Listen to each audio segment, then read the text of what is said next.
네, 우리 함께 하나님께 기도드리겠습니다.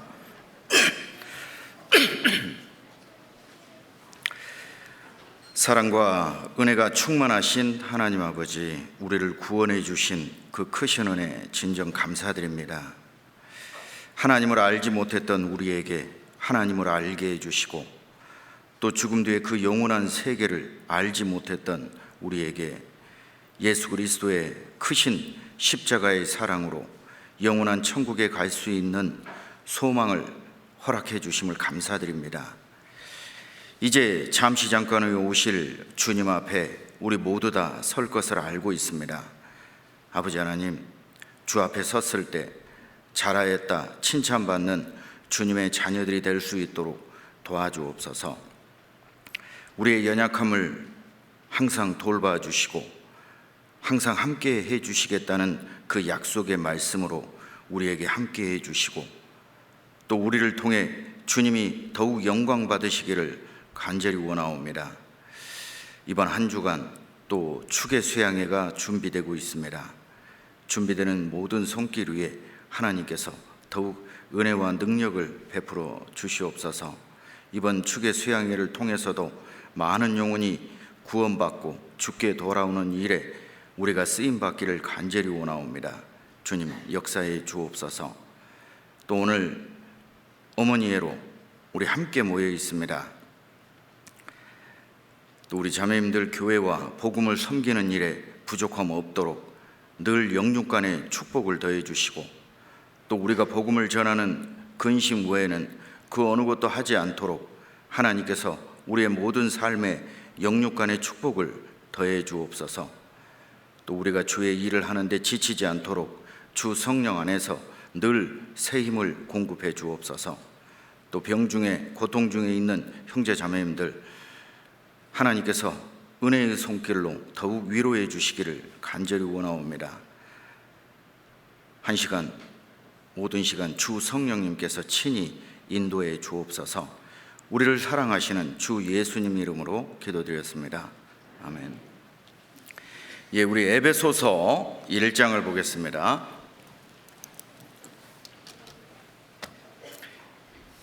에베소서 1장입니다.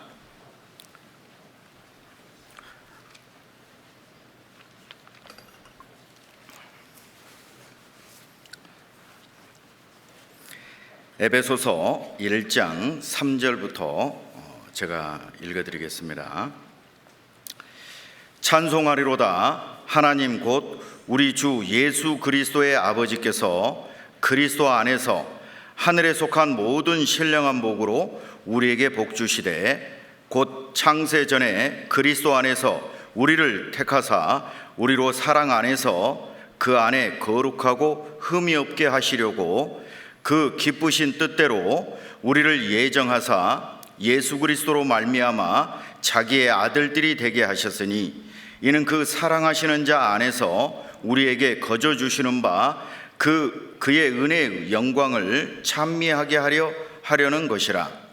우리가 그리스도 안에서 그의 은혜의 풍성함을 따라 그의 피로 말미암아 구속 곧 제사함을 받았으니, 이는 그가 모든 지혜와 총명으로 우리에게 넘치게 하사 그 뜻의 비밀을 우리에게 알리셨으니, 곧 그 기쁘신 뜻을 따라 그리스도 안에서 때가 찬 경륜을 위하여 예정하신 것이니, 하늘에 있는 것이나 땅에 있는 것이나 다 그리스도 안에서 통일되게 하려 하심이라. 네. 안녕하십니까? 네. 별로 안 반가우신가 인사를 저만 한 것 같습니다. 우리 함께 같이 또 옆에 형제 자매님들과 같이 인사 나누시면 좋겠습니다. 안녕하십니까? 네, 반갑습니다. 네. 또 이번 주간에는 축의 수양회가 준비되고 있습니다. 하계 수양회가 끝난 지 엊그제 같은데 또 벌써 축의 수양회를 해야 됩니다. 또 이제 축의 끝나면은 동계 수련회가 있죠. 동계 끝났더니 또 춘계 수양회가 있죠. 춘계 끝났더니 하계가 또 있죠. 야, 이렇게 우리가 수양회 하다 보면은 그냥 계속해서 주님 앞에 쉴 새 없이 살아가는 것 같습니다. 그러다 보면 우리가 예수 그리스도 앞에 다 우리가 모이지 않을까라는 생각이 듭니다. 이스라엘 백성들은 하나님께서요, 출애굽기 23장에 보면 1년에 3번은 무조건 다 예루살렘에 모이도록 율법으로 정하셨습니다. 그래서 유대인들은 전부 다 전 세계 어디에 있든지 그 남자들은 무조건 다 예루살렘으로 1년에 3번 방문해야 됩니다. 그게 이제 3대 절기예요. 첫 번째는 이제 유월절. 이제 유월절과 무교절이 같이 묶여 있기 때문에요, 유월절에 와서 그들이 함께 시간을 보냅니다. 그 유월절 다음 날이 무교절입니다. 그리고 이제 그 무교절이 50번째 되는 날 오순절이 있습니다. 그리고 이제 7월에 초막절이 있어요. 유월절과 무교절은 약 한 7일간의 시간이 소요되기 때문에 또 그들이 와서 모이는 겁니다. 초막절도 한 8일 정도의 시간이 걸리는 겁니다. 그 축제의 기간이 8일이에요. 그런데 오순절은 며칠인지 혹시 아세요? 오순절은 며칠 동안 지내고 있습니까? 네, 대답하셔도 되고 하루입니다. 하루.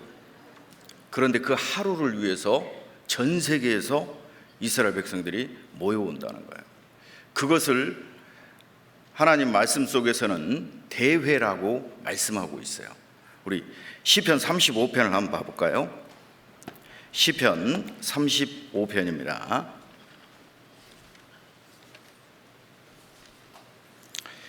시편 35편 18절입니다. 내가 대회 중에서 주께 감사하며 많은 백성 중에서 주를 찬송하리이다. 내가 대회 중이라는 게 무슨 체육대회가 아니고요, 이스라엘의 큰 모임을 말하는 겁니다. 바로 그 3대 절기를 말하는 겁니다. 그래서 이 대회 중에서 주께 감사하며 많은 백성 중에 주를 찬송하리이다. 우리 전국교회가 이 수양회 때마다 모여서 하는 일은 누구 만나려고 수양회 하는 게 아니에요. 오직 주께 감사하는 시간입니다. 아마 오늘 우리 자매님들, 아마 교회에서 가장 수고하는 지체가 있다면 아마 우리 자매님들일 거예요. 정말 그 부엌에서 땀 흘리고 또 정말 더럽고 힘든 일들을 해가고 계십니다. 그런데 놀랍게도 우리는 그때 주께 감사하게 됩니다. 돈 되는 일도 아닌데 내가 내 시간 들이고 내 물질을 들여서 하나님 앞에 나를 드리는데 감사가 저절로 나오고 찬송이 저절로 나옵니다. 자, 그 대회에서 감사하는 거예요. 물론 어떤 부서는 힘든 일도 있고 어떤 부서는 좀 덜 힘든 부서가 있겠죠. 그런데 우리 형제 자매님들은 더 힘든 일을 하기를 원하는 겁니다.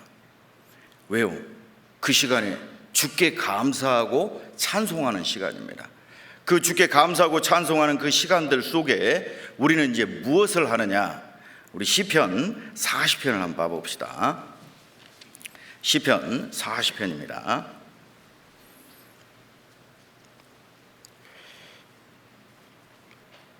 시편 40편 9절입니다.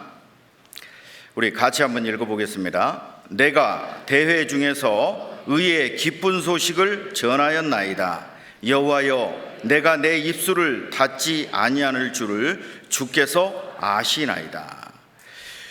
대회 중에서 주의 기쁜 소식을 전하였나이다. 감사하고 찬송하는데 왜 모이는 목적은 뭐냐? 의의 기쁜 소식을 전하는 거예요. 내가 받은 의의 기쁜 소식이 뭡니까? 바로 예수 그리스도, 그의 십자가, 나를 구원하신 그 예수 그리스도의 십자가 하나 전하기 위해서 전국에 있는 모든 구원받은 그리스도인들이 모여 있는 겁니다. 그래서 구원이 선포되고 그곳에 감사가 있고 그곳에 찬송이 있는 겁니다. 그러니까 이 축의 수양회 얼마나 기쁜 시간입니까? 그죠? 네, 우리가 별로 한 두세너 분 대답하시는 것 같아요. 얼마나 기쁜 시간인지 생각해 보셔야 돼요. 물론 또 그 시간 또 어떻게 잠자리도 불편하고 뭐 불편한 게 많은데, 그래도요 이스라엘 백성은 전세기를 띄워서 예루살렘에 돌아옵니다. 그리고 그 오순절 같은 날은 하루를 지내기 위해서 몇 날 며칠을 걸려서 오게 되는 거예요. 그런 거 생각해 보면 우리 구원받은 그리스도인들도 주 안에서 계속 모이다 헤어졌다가 결국은 이제 한번 생각해 보면 천국 수양회에서 마지막 우리가 다 모이지 않겠어요? 그죠? 별로 안 기쁘신가 봐요. 내가 그렇게 보고 싶은 예수 그리스도를 만나는 그날, 그죠?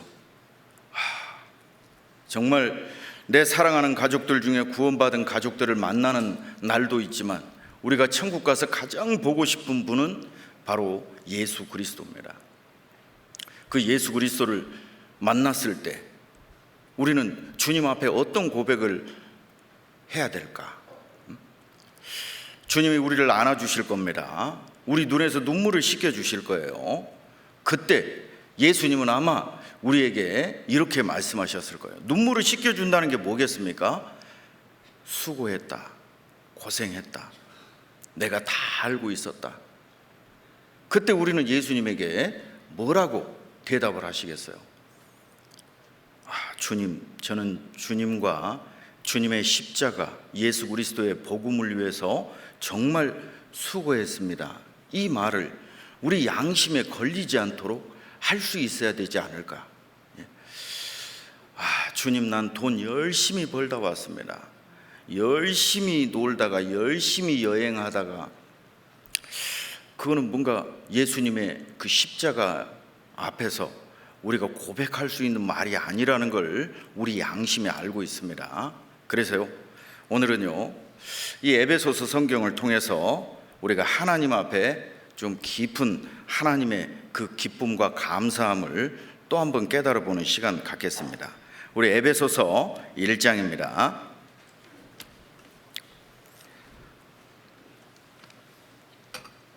에베소서 1장 3절입니다. 찬송하리로다. 하나님 곧 우리 주 예수 그리스도의 아버지께서 그리스도 안에서 하늘에 속한 모든 신령한 복으로 우리에게 복 주시되, 곧 창세전에 그리스도 안에서 우리를 택하사 우리로 사랑 안에서 그 앞에 거룩하고 흠이 없게 하시려고 그 기쁘신 뜻대로 우리를 예정하사 그리스도 예수로 말미암아 자기의 아들들이 되게 하셨으니. 오늘은요 그의 기쁘신 뜻대로 우리를 예정하사, 이 말씀의 뜻은 너무나 엄청난 의미가 담겨져 있기 때문에 우리가 평생을 두고 배워도 이 말 한 구절을 다 이해 못합니다. 방금 읽은 말씀 보고 놀라신 분 좀 계셔요? 이 사실 이게 엄청난 말씀인 겁니다. 이 3절의 말씀을 봐보세요. 찬송하리로다. 하나님 곧 우리 주 예수 그리스도의 아버지께서 그리스도 안에서 하늘에 속한 모든 신령한 복으로 우리에게 복 주시되. 복 주실 거라고 돼 있어요? 주시되라고 돼 있어요? 그래도 안 놀라셔요? 하늘에 속한 모든 신령한 복으로 우리에게, 거기다 우리라고 써놓으니까 잘 이해가 안 되시죠? 그 우리에다가 자기 이름 써놓으세요. 하늘에 속한 모든 신령한 복으로 나에게 복 주시되. 세상에 이럴 수가 있습니까? 이게 소름 돋는 말씀입니다. 왜 우리가 이것을 놀라지 않을까요? 이 말의 깊은 뜻을 알지 못했거나 아니면 이 말씀이 의뢰하는 말이라고 생각하기 때문입니다. 그런데요, 사도 바울이 이 에베소서를 기록할 때가 어느 때였냐면 그가 감옥살이를 하고 있을 때입니다. 먼저 그는 가이사랴에서 2년 동안 옥살이를 벌써 했습니다. 그리고 로마까지 오는 기간 동안 엄청난 그 풍랑을 만나서 죽을 고생을 했습니다. 그리고 로마에 도착하고 그는 감옥에 갇히게 되는 겁니다. 사도 바울이 1차 감옥에 갇혀 있을 때 그 에베소에 편지를 보낸 겁니다. 사실은 이제 이 순서가 에베소서, 빌립보서, 골로새서 이렇게 돼 있지만은요, 바울이 먼저 쓴 서신서, 옥중 서신서 중에 가장 먼저 쓴 것은 골로새서입니다. 그런데 이 에베소서 성경 안에서 이 그리스도 안에서 이 말이요, 예수 그리스도 안에서 이 말이, 주 안에서 이 말을 제가 이렇게 쭉 세워봤어요. 이 에베소서 전체 6장까지. 그런데 무려 25번을 반복합니다. 별로 안 놀라시네요. 로마서가 16장까지 있습니다. 그런데 이 로마서에서는 제가 대충 세어보니까 한 14번이 등장해요. 그 긴 성경 속에 14번. 그리고 빌립보서, 골로새서는 8번이 등장합니다. 그런데 에베소서에서는 쉴 새 없이 사도 바울께서 반복하는 게 그리스도 안에서. 그럼 왜 우리가 그리스도 안에 있냐 이 말이에요. 어떻게 해서 내가 그리스도 안에 있느냐? 만약 내가 그리스도 안에 있다면 하늘에 속한 모든 신령한 복으로 우리에게 복 주신다는 거예요. 우리가 그리스도 안에 있게 된 이유는 예수 그리스도의 피인 겁니다. 거기에 7절을 우리가 너무나 잘 알고 있는 말씀입니다. 에베소서 1장 7절에요. 우리가 그리스도 안에서 그의 은혜의 풍성함을 따라 그의 피로 말미암아 구속 곧 제사함을 받았으니. 그리스도 안에서, 계속해서 이 그리스도 안에서라는 것을 계속 반복합니다. 자, 이 신약 성경 전체에서 사도 바울이 기록한 성경과 또 그 사도들이 기록한 성경 속에서 그리스도 안에서를 계속해서 반복합니다. 쉴 새 없이요. 그러면 제가 하나 물어볼까요? 구약 성경에는 몇 번이 등장할까요? 한 번도 없죠. 구약에는 그리스도 안에 있는 것이 비밀로 되어 있습니다. 놀랍지 않으세요? 우리가 그 구약의 모든 유대인들이 그렇게 깨닫기를 원했던 예수 그리스도의 가장 명확한 것을 이 성경 속에서 하나님께서 우리에게 깨닫게 해주셨다는 거예요. 거기 한번 봐봅시다. 에베소서 2장 11절입니다. 그러므로 생각하라. 너희는 그때 육체로 이방인이요 손으로 육체 행한 할례당이라 칭하는 자들에게 무할례당이라 칭함을 받는 자들이라. 그때 너희는 그리스도 밖에 있었고 이스라엘 나라 밖의 사람이라. 약속의 언약들에 대하여는 외인이요 세상에서 소망이 없고 하나님도 없는 자이더니. 13절은 같이 읽어보겠습니다. 이제는 전에 멀리 있던 너희가 그리스도 예수 안에서 그리스도의 피로 가까워졌느니라. 그리스도의 피로 가까워졌다. 우리는 그리스도 밖에 있었다. 이게 그리스도 밖이냐 그리스도 아니냐, 이것으로 천국과 지옥의 차이가 생겨나는 겁니다. 예수 그리스도의 피로 구원받은 그리스도인은 이제 거저 주시는 하나님의 은혜 속에 그리스도 안에 들어가 있는 겁니다. 이제 천지와 우주 만물을 만드신 하나님께서 하늘에 있는 그 모든 복을 내가 구원받은 것 하나 때문에 얻게 하셨다는 거예요. 그러면은 우리가 하나님 안에서 얻는 게 무엇인가? 이걸 또 생각을 해봐야 됩니다. 우리 고린도전서 1장을 한번 봐보겠습니다. 고린도전서 1장입니다.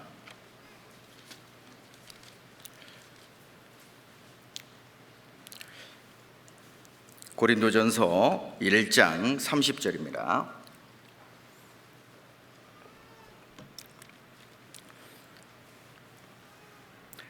너희는 하나님께로부터 나와서 그리스도 예수 안에 있고 예수는 하나님께로서 나와서 우리에게 지혜와 의로움과 거룩함과 구속함이 되셨으니 기록된 바 자랑하는 자는 주 안에서 자랑하라 함과 같게 하려 함이니라.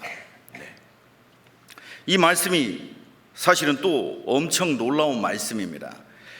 너희는 하나님께로부터 나와서 그리스도 예수 안에 있고, 모든 사람은 하나님에게서부터 나왔습니다. 그런데 이제 그리스도 안에 있는 사람이 있고 그리스도 밖에 있는 사람이 있어요. 내가 구원받았다면 그리스도 안에 있다는 겁니다. 우리는 그 거저 주신 하나님의 은혜 속에 그리스도 안에 있다. 이게 얼마나 엄청난 말씀입니까? 그리고 그 하나님께서는 예수 그리스도가 내가 그리스도 안에 있다면 그 그리스도는 우리에게 지혜와 의로움과 거룩함과 구속함이 되셨다. 우리가 하나님 안에 이 받은 축복은요, 그냥 우리가 전도 집회 말씀을 들을 때는 우선 지옥에 가지 않아야 되기 때문에, 이제 내가 예수 그리스도의 피로 내 죄가 다 용서되어서 내가 이제 지옥 가지 않고 영원한 천국에 가게 되었구나, 그거 하나 깨달았지만은요, 그 예수 그리스도 안에 있는 그 엄청난 축복을 생각하면 이 말씀들이 바로 그것을 우리에게 말해주고 있는 겁니다. 사도 바울은요, 비록 그는 로마의 감옥 속에 있었지만, 그 고통 속에 있었지만, 하나님께서 구원받은 그리스도인에게 주신 이 엄청난 축복을 그들에게 일깨워 주기를 원하셨다는 거예요. 이것을 모르면 우리가 그거 몰라도 신앙생활에 큰 차질은 없겠지만 교회만 붙어 있다면요, 그런데 이것을 깨달으면 우리가 하나님 앞에 어떠한 사람인지를 깨닫게 되고 나 자신에 대해서 자각하게 되는 거예요. 내가 얼마나 하나님 안에 귀한 존재인지를 알게 되는 겁니다. 그래서 이사야 49장 5절에 있는 말씀처럼 나는 여호와 보시기에 존귀한 자라, 나의 하나님이 나의 힘이 되셨도다. 나는 하나님 보시기에 존귀한 자다. 별로 놀라시질 않아요? 누구 보기에요? 하나님 보기에. 사람이 나를 알아주면 존귀해지는 것이 아닙니다. 우리는 천지와 우주 만물을 만드신 하나님을 깨달았다는 거예요. 제가 정신 차리고 보니까 이게 얼마나 놀라운 것인지 깨닫게 된 겁니다. 그래서 다윗 왕이 그 엄청난 고난 속에서도 넘어지지 않는 이유가 거기에 있었구나. 그죠? 우리가 이 다윗 왕이 쓴 시편 전체 중에 다윗의 이름으로 기록되어 있는 시편이 73편입니다.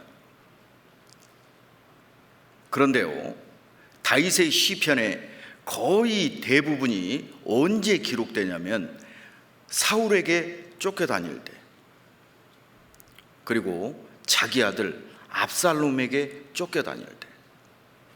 그럼 제가 여기서 하나 또 질문 한번 드려보겠습니다. 어느 때 시편이 더 많았을 것 같아요? 사울에게 쫓겨다닐 때 시편이 많았을까요? 압살롬에게 쫓겨다닐 때 시편이 더 많았을까요? 이제 힌트를 드리면 사울에게 쫓겨다니는 시간은 10년이 넘습니다. 자, 그러면 어느 때 시편이 더 많이 나오겠어요? 네? 유도신문에 넘어가신 거예요. 당연히 사울 왕에게 쫓겨다닐 때 시편이 더 많아야 되겠죠. 그런데요, 물론 직간접적으로 사울에게 쫓겨다닐 때의 시편이 약 한 23편 정도 됩니다. 그런데 압살롬에게 쫓겨다니다가 쓴 시편이 39편이에요. 이 다윗이 그는 사울에게 죽을 고비를 얼마나 많이 넘겼습니까? 오로지 붙잡을 분은 하나님밖에 없다는 걸 알았어요. 사울의 왕국 속에 사울 왕이 자기를 군대를 일으켜서 죽이려고 합니다.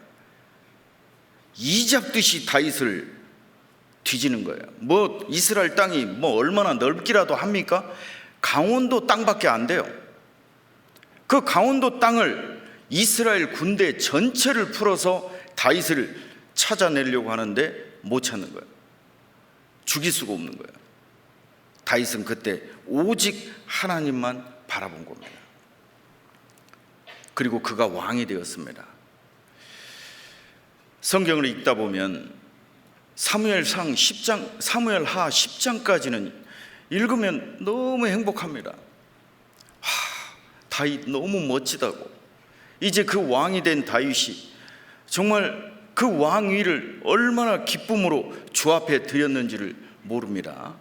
그런데 사무엘하 11장을 읽는 순간 그 모든 것이 한순간에 깨지게 돼요. 밧세바를 범한 사건입니다. 그 사무엘하 11장 때문에 다윗의 신앙은 완전히 곤두박질 쳐버리게 됩니다. 죄는 한 번이었지만 그가 그동안에 하나님 앞에 불렀던 그 모든 찬송들이 다시 의미 없게 되어버리는 거예요. 하지만 다윗은 그때 철저히 돌이키고 오직 하나님만 바라본 겁니다. 그런데 하나님만 바라본다고 징계가 끝나는 건 아닙니다. 그 아들 암논이 자기의 또 이복 동생을 죽입니다.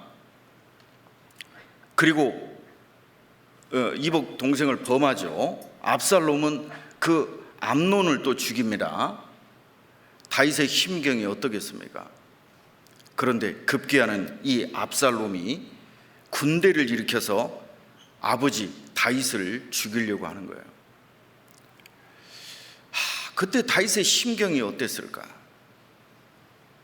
그래서 우리가 시편을 읽다 보면 다윗의 마음을 철저히 깨닫게 되는 겁니다.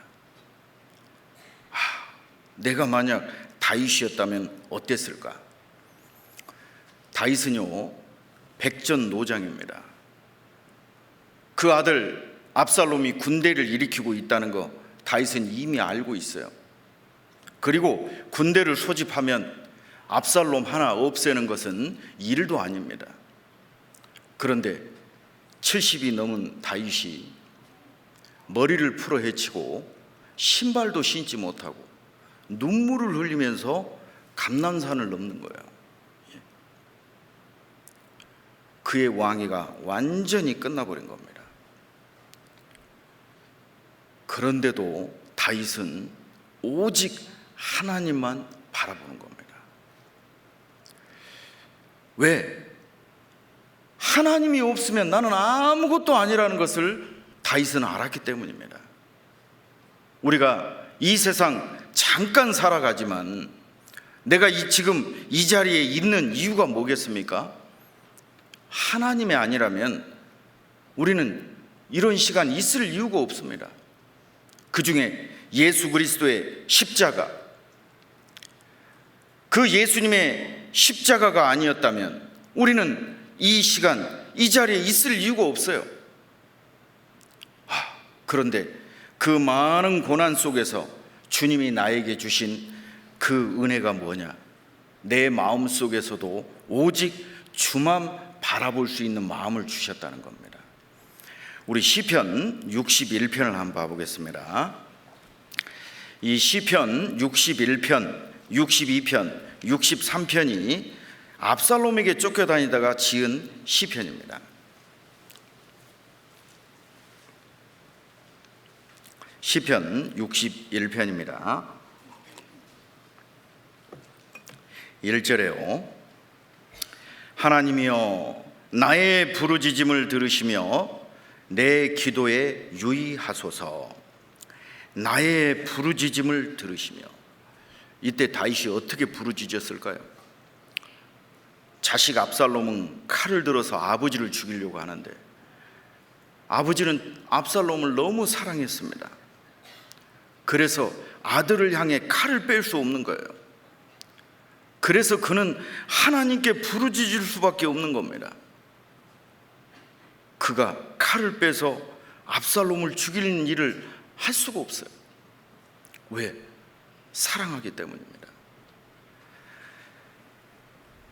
시편 61편에 하나님이여 나의 부르짖음을 들으시며 내 기도에 유의하소서.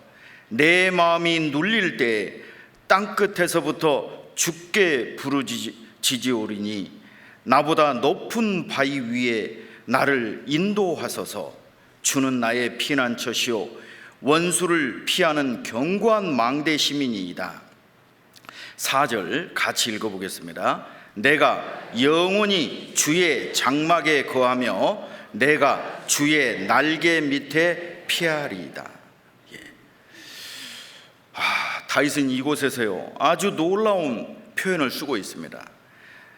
2절에 보면 나보다 높은 바위 위에 나를 인도하소서. 자기는 왕이었지만 자기보다 높은 바위, 예수 그리스도를 말하는 겁니다. 고린도전서 10장 4절에 반석은 곧 그리스도시라. 이 다윗은 그 극도의 고난 속에 자기보다 더 높은 바위가 있다는 걸 알았어요. 자기보다 더 고난받은 예수 그리스도가 계시다는 것을 다윗은 알고 있는 겁니다. 우리가 이 성경을 읽을 때 왜 위로가 될까요? 한번 질문 드려볼게요. 나는 다윗보다 더 많이 고난받았다, 그런 분이 있어요? 어떠세요? 손은 드는 순간 교만한 사람. 어떻게 감히 다윗하고 내 자신을 비교합니까? 비교할 수가 없죠. 그러면 다윗은요 예수님 밑에 무릎 꿇게 되는 겁니다. 다윗은 자기가 아무리 고난을 많이 받아도 자기가 예수님보다 더 고난받지는 못했다는 걸 알게 된 거예요. 그런데 그 예수님은 죄를 지은 적도 없습니다. 천지와 우주 만물을 만드신 하나님이 인간을 사랑하신 거예요. 왜 나를 사랑하셨는지 그거는 모르겠어요.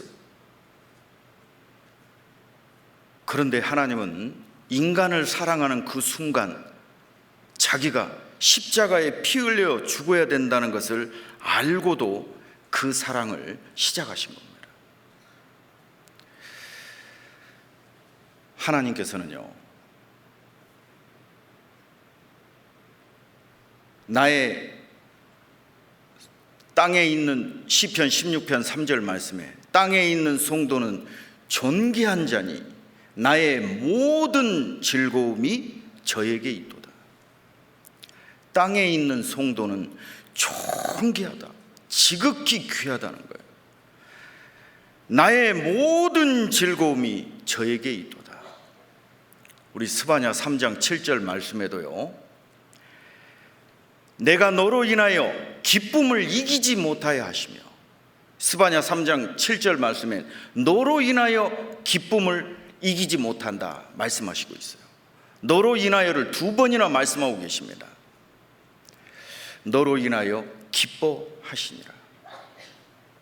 하나님은요 왜 내가 봐도 나는 아무것도 아닌 존재인데 우리가 뭐 잘나서 구원받았습니까? 어떠세요? 내가 뭐 구원받을 자격이 있어 구원받은 사람일까요?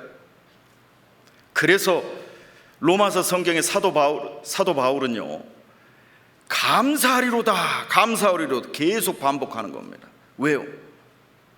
내가 무슨 자격이 있어 구원받은 게 아니라는 겁니다.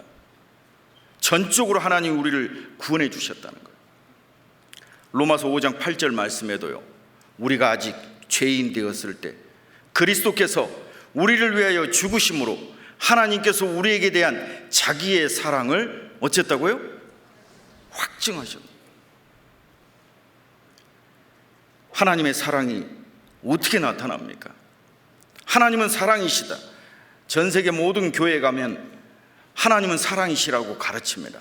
그런데 왜 하나님은 사랑이실까? 그걸 알지 못했던 거예요.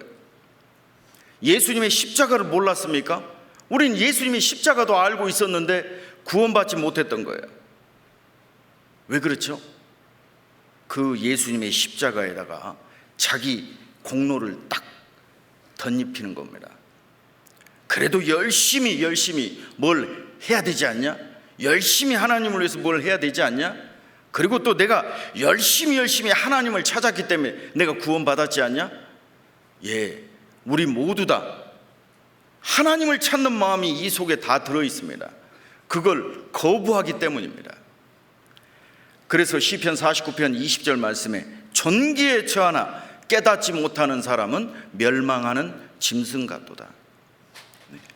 제가 전도 집회를 할 때인데요, 어떤 분이 일어서서 나가버리더라고. 그래서 나중에 물어봤어요. 아니 그분이 왜 나갔습니까? 그랬더니 존귀에 처하나 깨닫지 못하는 사람은 멸망하는 짐승 같도다. 그 말 할 때 일어서서 나갔다는 거예요. 그 제가요, 야 세상에, 그 말을 듣고는 자기를 뭐 내가 짐승이라고? 그리고는 일어서서 나가버렸어요. 그런데 학교 과학 시간에 짐승이 아니라 벌레라고 이야기를 해도 안 일어서요. 뭐 아메바가 진화돼가지고 어떻게 됐다고 하는데 그거 듣고도 성질이 안 나가지고 일어서서 나간 사람 한 사람도 없어요. 그 말의 뜻이 무엇인지를 모르는 거예요. 너는 존귀한 존재인데 깨닫지 못하면 멸망하는 짐승과 매일반이다. 그러면 깨달으면 존귀한 존재라는 것을 알게 된다는 거잖아요. 자, 우리 자매님들, 우리가 하나님 안에서 얼마나 존귀한 존재인지 언제 우리가 깨닫습니까? 예수 그리스도의 십자가입니다. 그 십자가가 나를 위한 십자가라는 걸 깨달았을 때, 천지와 우주 만물을 만드신 하나님이 무엇 때문에 나를 위해서 그 험한 십자가를 지셨을까? 얼굴에 침뱉음 받고 채찍으로 120대를 맞고 온몸을 빨가벗긴 채로 예수님의 얼굴에 또 주먹질을 하고, 이건 막 인격을 모독한 겁니다. 그런데도 예수님은요 잠잠히 참으십니다. 그 예수님이 그 십자가의 고난을 받으셨을 때 십자가에서 빨가벗긴 채로 6시간을 매달리셨어요. 빨가벗긴 채로. 그것도 지나가는 길이었습니다. 사람들이 지나다니는 길에서 예수님을 빨가벗겼습니다. 그 예수님이 어떻게 그 모든 일을 참으실 수 있을까? 하나님께서 우리에게 대한 자기의 사랑을 확증하셨느니라. 그날 확증이 된 겁니다. 하나님이 나를 얼마나 사랑하시는가 십자가 속에 다 들어 있습니다. 그래서 히브리서 12장 2절에 있는 말씀처럼 믿음의 주요 또 온전케 하신 이인 예수를 바라보자. 그는 그 앞에 있는 즐거움을 위하여 십자가를 참으사 부끄러움을 개의치 아니하시더니 하나님 보좌 우편에 앉으셨느니라. 너희가 피곤하여 낙심치 않기 위하여 죄인들의 이같이 자기에게 거역한 일을 참으신 자를 생각하라.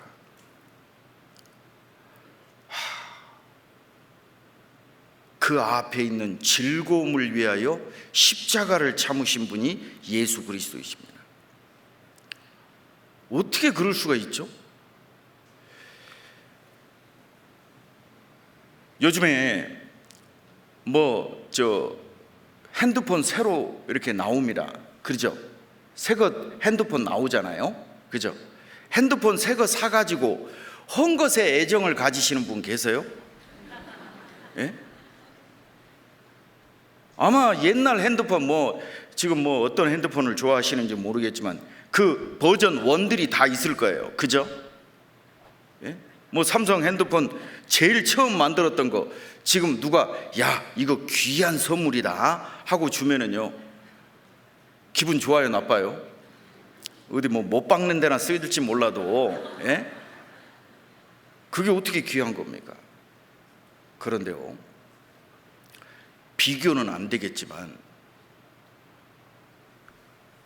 삼성그룹이 그 버전 1 핸드폰을 지켜내기 위해서 회사를 팔았다.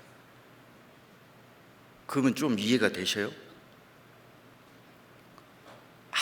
아무 쓰잘데기 없는, 지금은 십몇 년 전에 나온 핸드폰 지금 갖다 주면 누가 씁니까? 애들도 안 갖다 써요. 예? 그런데 그 핸드폰을 살리기 위해서 삼성그룹 전체를 팔았다. 그럼 미련한 짓이잖아요. 근데 하나님은요, 아담은 버전 1이자 끝입니다. 하나님이 아담을 창조하셨어요. 아담이 문제가 있습니다. 아담이 실수를 했어요. 아이고, 버전 1 배려버렸네? 없애버리고 버전 2 만들 능력이 하나님에게 있어요, 없어요? 왜 안 하셨습니까? 왜 안 하셨어요? 사랑하셨기 때문입니다. 충격적이지 않으세요? 하나님은 나를 사랑하시는 것 때문에 바보가 돼버리신 거예요. 자기가 십자가에 죽어야 되는 걸 알면서도 나를 향한 사랑을 끝까지 하시는 겁니다. 이 세상에서 가장 귀한 게 뭐냐? 그래서 십자가인 겁니다.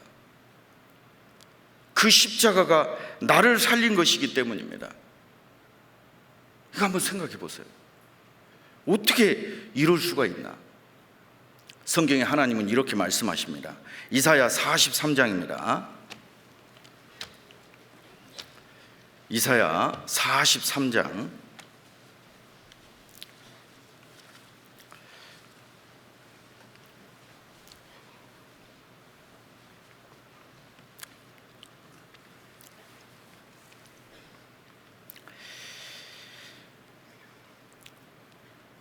이사야 43장 4절입니다. 나는 너를 보배롭고 존귀하게 여기고 너를 사랑하였은즉 내가 사람들을 주어 너를 바꾸며 백성들로 내 생명을 대신하리니 두려워 말라. 그 밑에 7절입니다. 우리 같이 한번 읽어보겠습니다. 무릇 내 이름으로 일컫는 자 곧 내가 내 영광을 위하여 창조한 자를 오게 하라. 그들을 내가 지었고 만들었느니라. 내가 내 이름으로 일컫는 자 곧 내 영광을 위하여 창조한 자를 오게 하라. 하나님에게 영광이 누구냐? 나라는 겁니다. 내가 하나님에게 영광인 거예요. 왜 영광이 되었을까요? 하나님이 이 세상에 가장 사랑하는 존재가 나이기 때문입니다. 우리 모두 다 그 예수 그리스도의 사랑을 깨달았습니다. 깨닫고 나서 봤더니 왜 예수님이 나를 위해 저 험한 십자가 지셔야 되지? 내 죄 때문이구나. 그럼 도대체 왜 내 죄 때문에 예수님이 죽으셔야 되지? 그 하나님의 영광을 잃어버렸습니다. 그 예수님이 그 잃어버린 하나님의 영광을 십자가로 다시 찾아주신 거예요.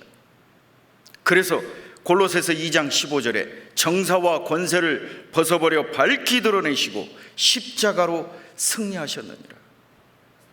예수 그리스도의 십자가로 승리하셨느니라. 예수님은 자신이 죽으셔서 나에게 그 모든 영광을 다 주신 겁니다. 창세기 1장 27절에 보면 하나님이 자기 형상대로 사람을 창조하시되 말씀하셨어요. 제가 이 말씀을 암송할 때마다 놀라는 것은 뭐냐? 놀라는 분이 없다는 거예요. 하나님이 자기 형상대로 사람을 창조하셨다. 내가 누구 형상이라고 되어 있습니까? 내가 하나님의 형상인 거예요. 하나님의 형상으로 지음받은 존재는 사람밖에 없습니다. 그래서 내 영광을 위하여 창조한 자, 예수님은 그래서 나를 위해 죽으시는 것을 영광으로 예수님은 생각하시는 겁니다. 우리 요한복음 12장을 한번 봐보겠습니다. 요한복음 12장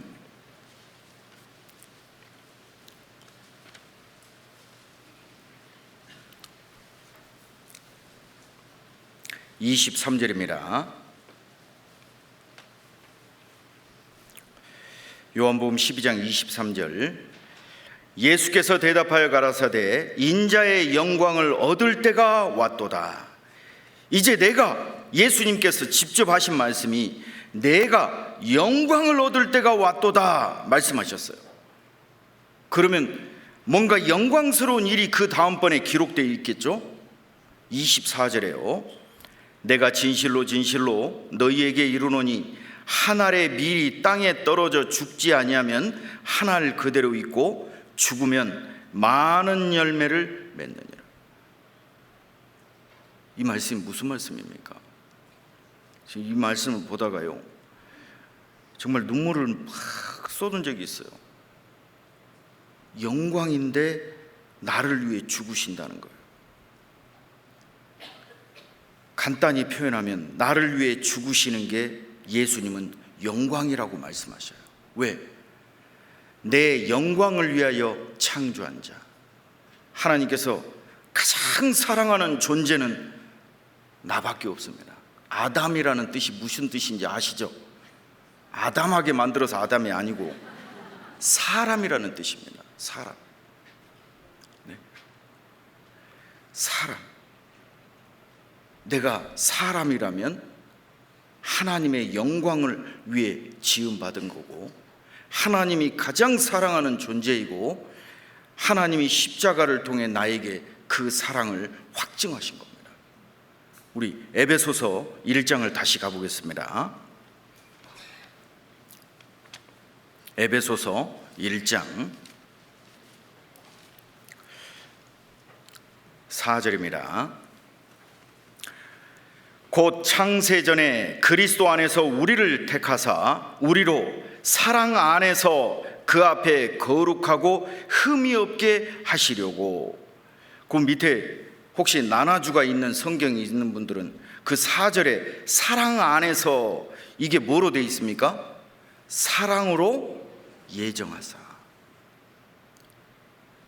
사랑으로 이 모든 것을 다 예정해 놓으셨다 이 말입니다.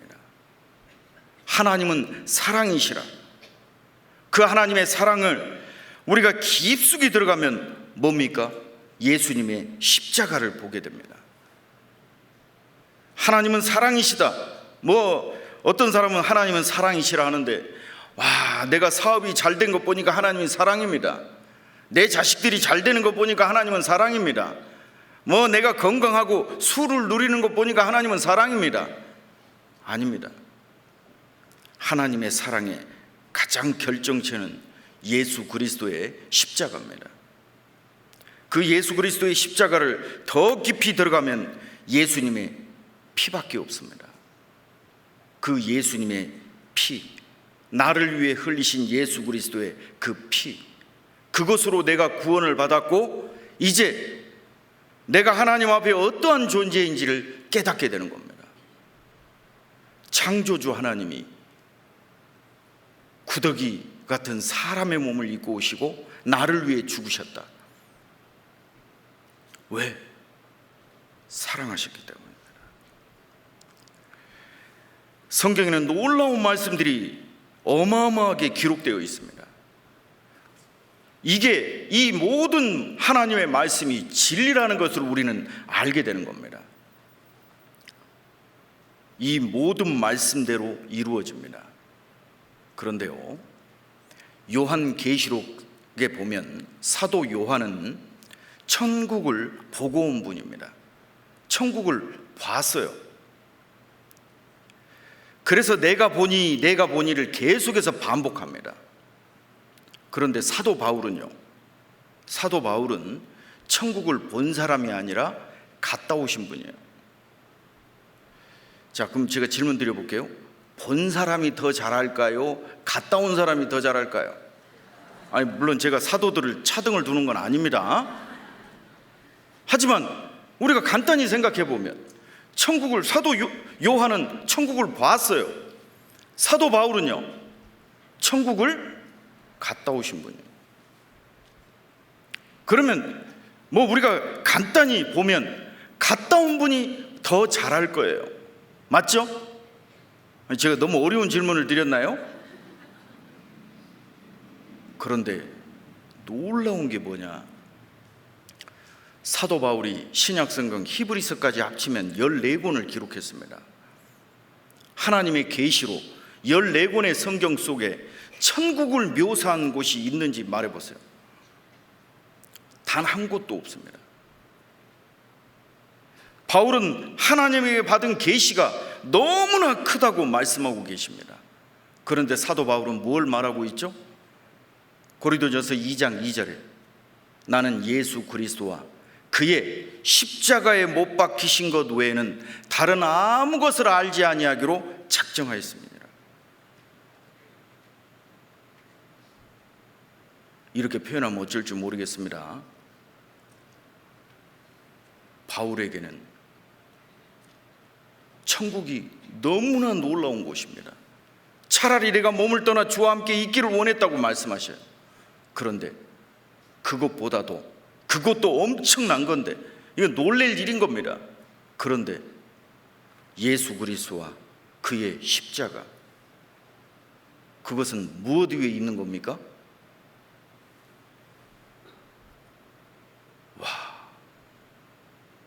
내가 깨달은 이 십자가가 이 세상 그 어떤 것보다도 가장 귀하다는 겁니다. 이거는 상상할 수 없는 말씀인 거예요. 그러지 않나요? 자, 우리가 그 십자가를 생각하면 그 십자가 때문에 내가 천국 가게 됐습니다. 그 십자가 때문에 내가 얼마나 하나님의 사랑이 나를 향해 크다는 걸 알게 되었습니다. 그러면 그 십자가 내가 자랑해야 되지 않겠어요? 네? 우리 갈라디아서 6장을 한번 봐보겠습니다. 갈라디아서 6장입니다. 14절입니다.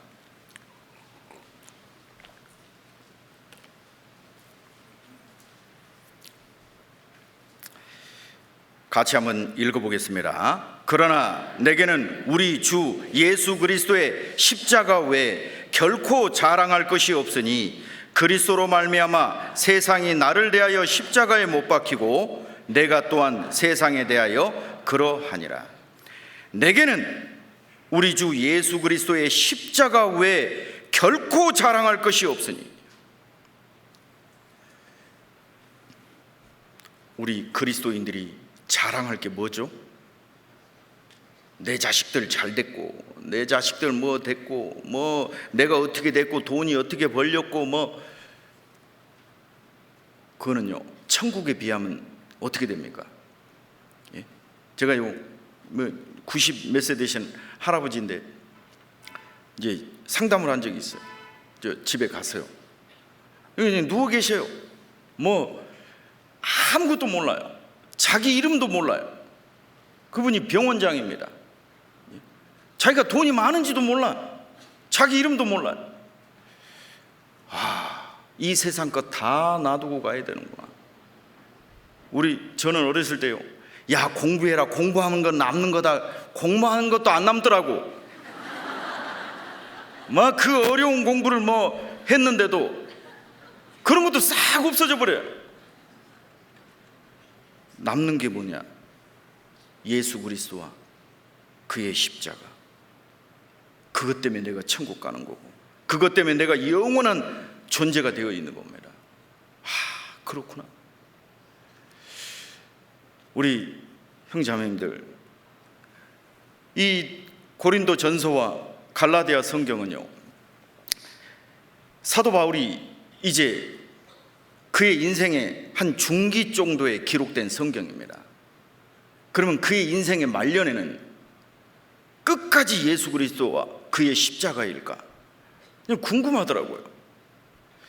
우리 빌립보서 3장을 한번 봐보겠습니다. 이 빌립보 성경은 에베소와 똑같이 로마 감옥에서 기록된 성경입니다. 빌립보 3장 7절입니다. 그러나 무엇이든지 내게 유익하던 것을 내가 그리스도를 위하여 다 해로 여길 뿐더러 또한 모든 것을 해로 여김은 내 주 그리스도 예수를 아는 지식이 가장 고상함을 인함이라. 내가 그를 위하여 모든 것을 잃어버리고 배설물로 여김은 그리스도를 얻고, 9절은 같이 읽어보겠습니다. 그 안에서 발견되려 함이니 내가 가진 의는 율법에서 난 것이 아니요 오직 그리스도를 믿음으로 말미암은 것이니 곧 믿음으로 하나님께로서 난 의라. 끝까지 그 안에서, 예수님 안에서 발견되기를 원한다. 나머지 모든 것은 배설물로 여겼다 말하고 있습니다. 예수 그리스도와 그의 십자가, 이게 가장 귀한 겁니다. 그래서 우리는 주 앞에 갈 때까지 나에게 가장 소중한 것이 무엇이냐, 너에게 가장 중요한 것 실컷 자랑하라고 하면 우리는 예수 그리스도의 십자가, 그가 나를 위해 죽으셨습니다. 이거보다 더 큰 자랑이 어디 있을까요? 네? 또 그거 외에 자랑할 게 뭐가 있을까요? 세상 썩어질 거 우리가 자랑할 게 있을까요? 건물이 매체가 되고 내가 얼마나 많이 배웠고, 그거 싹 놔두고 가야 됩니다. 그런데 나를 사랑하신 예수 그리스도, 내가 그 앞에 선다는 겁니다. 이거 놀랍지 않으세요? 그래서 사도 바울은 에베소서 1장에 이렇게 말하고 있습니다. 에베소서 1장입니다.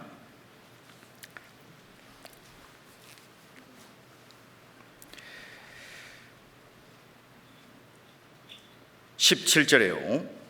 우리 주 예수 그리스도의 하나님 영광의 아버지께서 지혜와 계시의 정신을 너희에게 주사 하나님을 알게 하시고, 18절은 같이 읽어보겠습니다. 너희 마음의 눈을 밝히사 그의 부르심의 소망이 무엇이며 성도 안에서 그의 기업의 영광의 풍성이 무엇이며 그 힘의 강력으로 역사하심을 따라 믿는 우리에게 베푸신 능력의 지극히 크심이 어떤 것을 너희로 알게 하시기를 구하노라. 사도 바울은 감옥 속에 있으면서 오히려 감옥 밖에 있는 형제자매들을 위로하고 있습니다. 너희 마음의 눈을 밝히사 우리가 어떤 존재인지 깨달아 보자고 말하고 있습니다. 그 성도 안에서 그 기업의 풍성이 무엇이며 그 힘의 강력으로 역사하심을 따라 믿는 우리에게 베푸신 능력의 지극히 크심이 어떤 것을 너희로 알게 하십니다. 여기서 지극히 크심이라는 것을 그냥 대충 지극히 크심 이렇게 읽으면 안 돼요. 사도 바울이 어떻게 이걸 썼겠습니까? 얼마나 큰지 표현을 다 못하는 겁니다. 자, 그래서요, 우리 형제자매님들, 이 에베소서, 빌립보서, 골로새서, 사도 바울이 그 감옥 속에서 하나님에게 받은 그 계시들을 정리해서 그 각각 교회에 보낸 편지들 속에 우리가 그리스도 안에서 어떤 존재인지 생각해 보자. 이것을 계속 반복하고 있는 겁니다. 그런데 우리는, 여기 있는 우리 자매님들은 알고 있습니다. 핵심이 뭐죠? 그리스도 안에 있다는 핵심이 뭡니까? 십자가입니다. 그래서 예수님께서 사도행전 1장 8절에 오직 성령이 너에게 임하시면 너희가 권능을 받고 예루살렘과 온 유대와 사마리아와 땅끝까지 이르러 내 증인이 되리라 하시니라. 오직 성령이 너에게 임하시면 너희가 권능을 받고, 자, 권능을 받습니다. 능력을 받습니다. 어떤 능력을 받는단 말이에요? 하나님의 능력을 받는 겁니다. 별로 안 놀라셔요? 성령을 받으면 하나님의 능력을 내가 받는 겁니다. 그러면 성령이 지금 어디 계십니까? 에? 교회 안에요? 예, 맞습니다. 누구 안에요? 내 안에. 진짜로요? 그러면 권능을 받은 겁니다. 그리고 그거 가지고 뭐 하냐? 내 증인이 되리라 하시니라. 이 놀라움 속에 우리가 살아가고 있다는 걸 꼭 기억하시고요. 누가복음 17장 20절에 보면 바리새인들이 하나님의 나라가 어느 때 임하나이까 질문했어요. 그때 예수님께서는 하나님 나라는 볼 수 있게 임하는 것이 아니요 또 여기 있다 저기 있다도 못하리니 하나님의 나라는 어디에 있다고요? 너희 안에 있는. 별로 안 놀라시네요. 하나님 나라가 내 안에 있다, 예수님은 말씀해 주고 계셔요. 자, 오늘 우리 하나님 나라가 안에 있는 분들 얼굴 한번 봅시다. 안에 있는 분인데 왜 얼굴은 죽을 상입니까? 그러면 안에 있는지, 자, 그렇구나, 내 안이 하나님 나라의 지점이라는 걸 알으셔야 돼요.